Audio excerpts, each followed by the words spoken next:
जय शिवराय शेतकरी बांधवांनो, मी अजित जाधव. तर शेतकरी बांधवांसाठी एक आनंदाची बातमी आलेली आहे.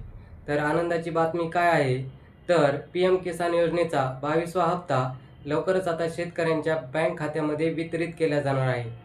तर त्यासाठी सरकारच्या माध्यमातून एक परिपत्रकसुद्धा देण्यात आलेले आहे की 13 मार्च 2026 रोजी सायंकाळी 5 वाजल्यापासून देशाचे पंतप्रधान माननीय नरेंद्र मोदी यांच्या हस्ते गुवाहाटी आसाम येथून हे पैसे वितरित केले जाणार आहेत आणि हे पैसे लवकरच आता DBTच्या माध्यमातून तुमच्या बँक खात्यामध्ये वितरित केले जाणार आहेत.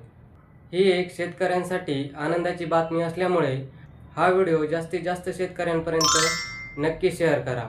व्हिडिओ आवडला तर व्हिडिओला लाईक करा आणि चॅनलवरती पहिल्यांदाच आला असाल तर चॅनलला सबस्क्राईब करून ठेवा. धन्यवाद. चला तर मग भेटूयात नवीन व्हिडिओमध्ये नवीन माहितीसह. तोपर्यंत जय हिंद, जय महाराष्ट्र.